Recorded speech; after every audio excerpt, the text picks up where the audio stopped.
Hi, everybody. It's Ms. Hanley. I'm going to try to help you navigate your child's Google Classroom in a little bit more detail now that we've had a chance to jump on here for a couple of weeks and sort of get used to the routine of it. There are a few things I want to point out that will make it a little bit easier for you to know what your child has passed in, how they did on it, or if it's missing. Okay? So I would really encourage you to attempt to do this on your child's Chromebook, either with them or on your own, so that you can actually see what's going on. If there is any way possible for you to watch this or listen to this presentation and watch it while having another device nearby.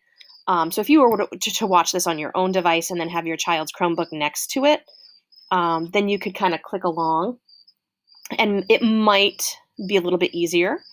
Or if you have a great memory and you just want to wing it, do it that way. Whatever works for you. But this is what it looks like when your child is on Google and they come up to what we call this waffle and they click it open. This is how they access Classroom, the Google Classroom. And so that's where I am right now. And you might have another Google Classroom over here from last year. If you haven't gotten rid of it, you can do that by unenrolling, and then the extra Google Classroom from last year will disappear. So this is a test student that the technology team made up for teachers, which I'm so grateful for because it gives me a way to show you what you're seeing on your child's screen because I can't share my teacher screen. Okay, so they would come to their Google Classroom and they would need to enter their cohort. So they would click and that will bring them into cohort A. So this is my test student. So you're not going to see any private information. This is a student that doesn't exist, so privacy can be protected. But this is what we call the stream, and this is the page that opens that you can see immediately. And your children can go to the classwork tab, or they can come down here and they can see what they have coming up. They have these little tabs that kind of connect you, these little links that connect you. Today, they're showing what's due today for this student. But if you want to see everything, and if you want to do a real quick check, this is what I recommend doing. It'll take you the least amount of time and you will get the most information. As a parent, that will lead you to kind of going into the classwork and then seeing what's what. But start here for sure. Click View All. And when you do that, you're going to get a great list, very simple to read and see, of what your child has been assigned and what has happened with that assignment. Okay, so here is Math Task 3. That was due today. This child turned it in. If there's a check mark, it either means no grade was assigned for this particular task, or I just returned it without a grade, meaning it is done. So I will talk about emails that say your child's work has been returned and explain that too. This is another assignment, the Math Remote Task number 2, that was turned in. It wasn't turned in, but it was completed. So this is the thing about Google Classroom. I can see and research the work. So if your child did the work, I can still grade it, but it's not technically turned in, meaning your child, when they were on this assignment, let me show you. They did the work. They opened this slide and they did the work on it, but they didn't come back to this page and they didn't submit or resubmit the assignment. And that's really important. If your child was asked to resubmit or submit the assignment, they need to do that.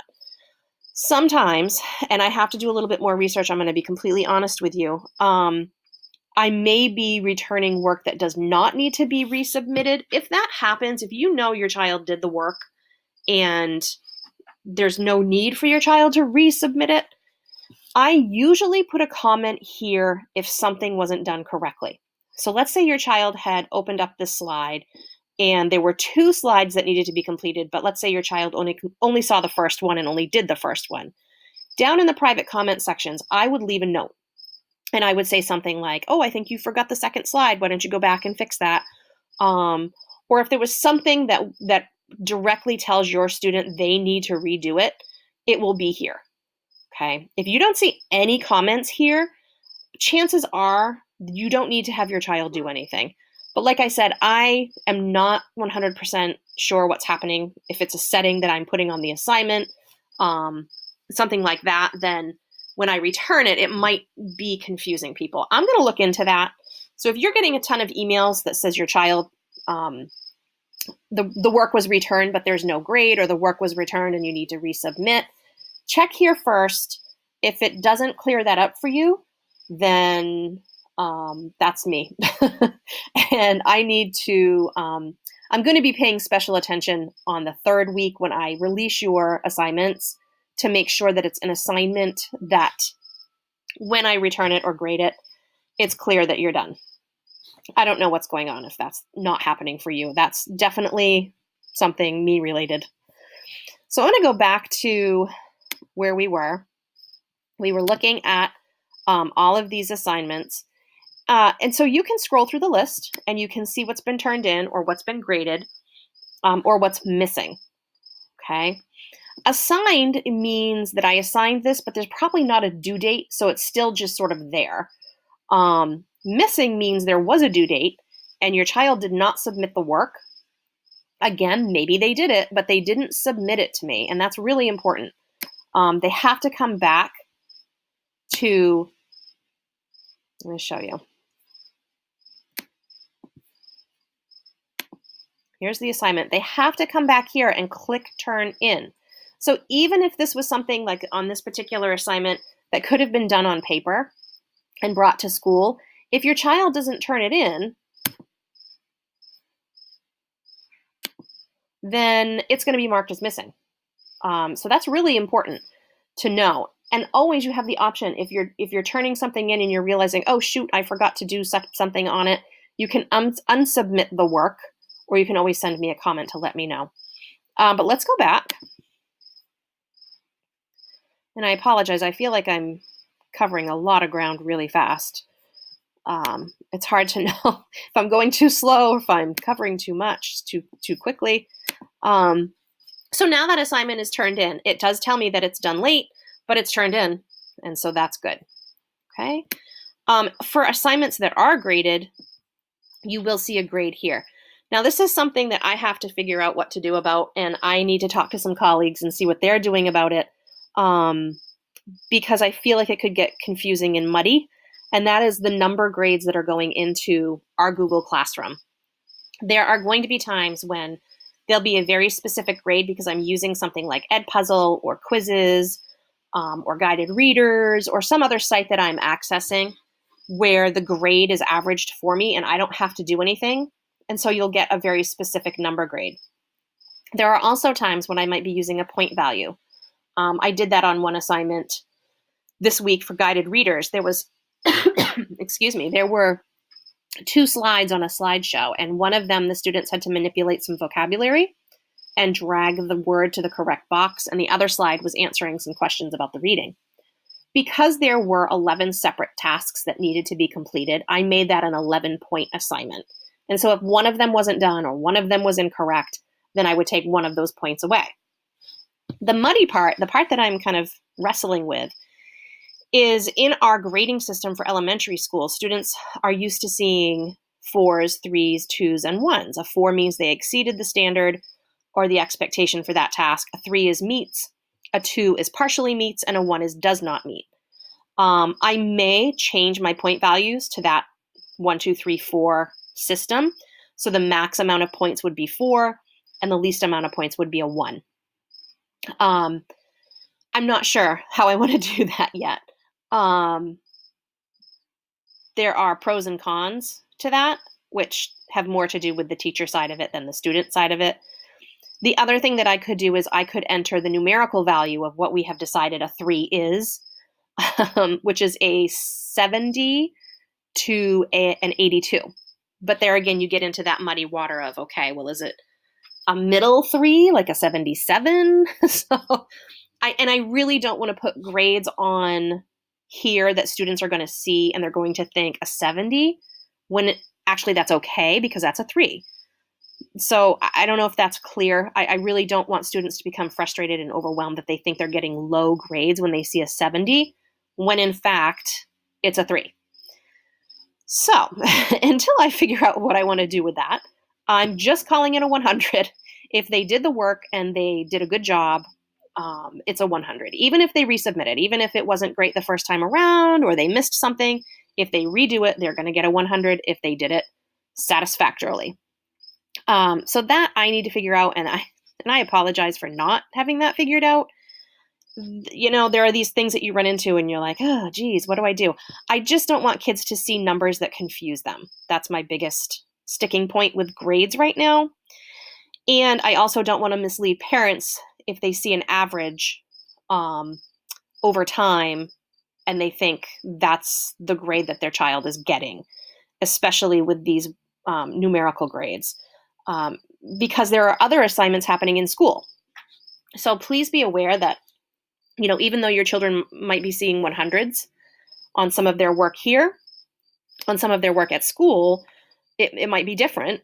It might be just as good, or it might be a little lower. And so if you're thinking that the only grades that your child has are the grades that are happening on this screen, that could be misleading. I will do my best to try to keep you up to date with what's going on at school, so you know if your child is making good progress or not, and about where they stand in totality.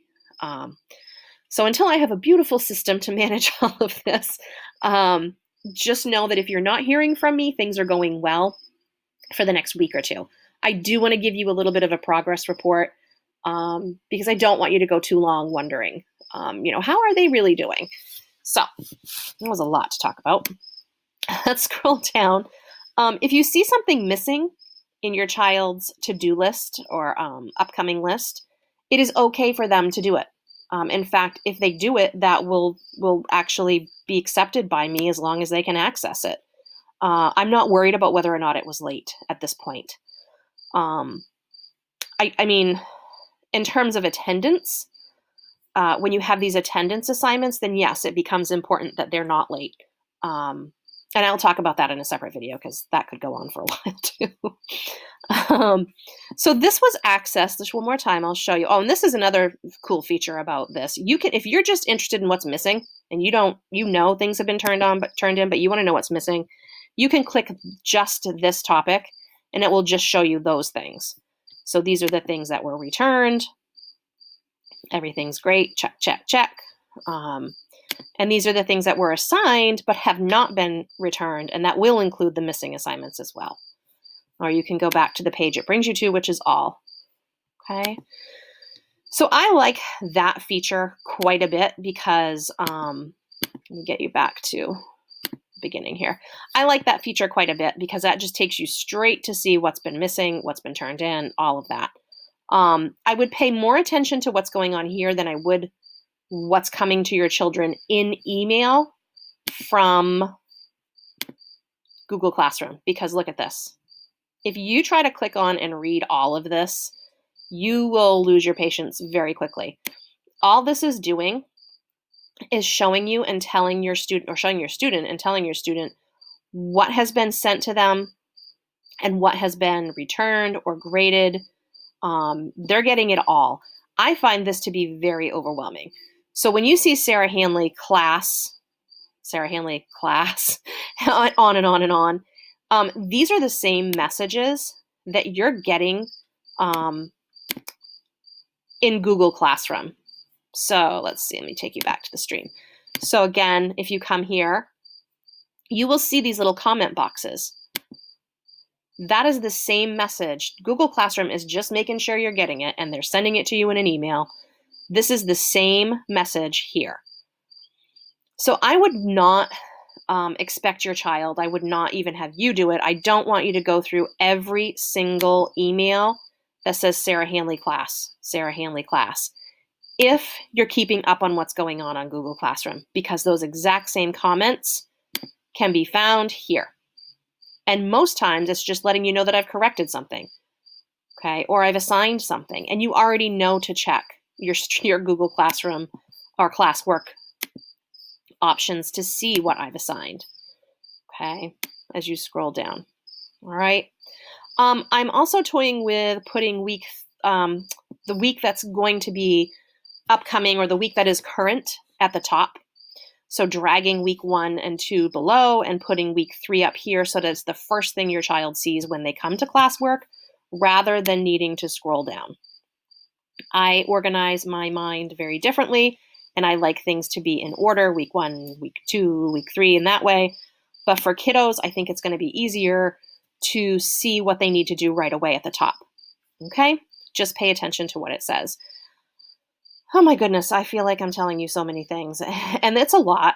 And so I want to make sure you understand that for some of these tasks that your child might be missing, I am putting messages in the comments sections of each one of those, letting you know what, it's the first week or 2 here. Take the rest of Friday, take Saturday, finish things up, and just get it turned in. I realize I do. I really do. I realize you're busy. I realize that we're all working parents. Most of us don't have time. If we do, it's really a gift, and it's great if we can have someone at home with our child during the days that they're home to do this with them. And I think that's fantastic. But there are a lot of us who don't have that opportunity, and I do understand that. I really do. I'm trying to walk that tightrope of this is the way it is, and yeah, this is what it is. And at the same time, follow the requirements that really are out of my hands. And to be honest with you, some of this boils down to what we have to do for attendance requirements as well. They're not just arbitrary rules that people are making up to make your life difficult. And I do empathize how challenging that can be. I am assigning the work that your child needs to do for 8 o'clock in the morning of the first day of their remote week. So for cohort A, your children are going to be able to access their remote learning Wednesday morning at 8 o'clock. And for cohort B, your children are going to be able to access their remote learning tasks at 8 a.m. on, I think I just said that backwards. I cannot start this video over. I'm too deep. So let me correct myself. Cohort A, your children will be getting their remote assignments first thing in the morning on Wednesday at 8 o'clock. And cohort B, you'll be getting your remote assignments at 8 o'clock on Mondays. Okay. I hope I said that correctly the first time and I wasn't too confusing. And the reason that I'm doing that, I did have that question. Why does it have to be 8 o'clock in the morning on that first day? Why can't you just post it, when it's ready? It's because of the equity issue of one cohort. If I did that, then one cohort would have extra time over the weekend to complete their work. So for example, cohort A has been home since Wednesday. And if I just posted it, they would get their assignments Wednesday and have to work through them and be done on Friday. If I just posted the assignments whenever, then cohort B would actually end up having more time. Because if I posted them, let's say on a Friday or a Saturday or whatever day that I happen to have them all organized and ready to go, they could potentially have extra time Saturday, Sunday, Monday, Tuesday, Wednesday. So I'm really trying to be fair and make sure that you really are getting the same amount of time to do the same work across the same schedule. So there, that's a lot. And I probably have forgotten something. To be honest with you, I think that's good for now. So if you want to check how your children are doing, make sure you're on your cohort Google Classroom. You come to this little upcoming box, click view, and then all of those assignments are here for you to see. Okay? And then usually what happens, the way they organize it, I don't have any choice in how that appears to you. That's how Google organizes it, is what's due first is at the bottom, and what's due, today is at the top. So I didn't say that very clearly. The thing that's due the soonest is at the top, and the things that have already passed are down at the bottom. Okay. So just like with your email, the most current task that you need to do is at the top. And again, if you have questions, please email me.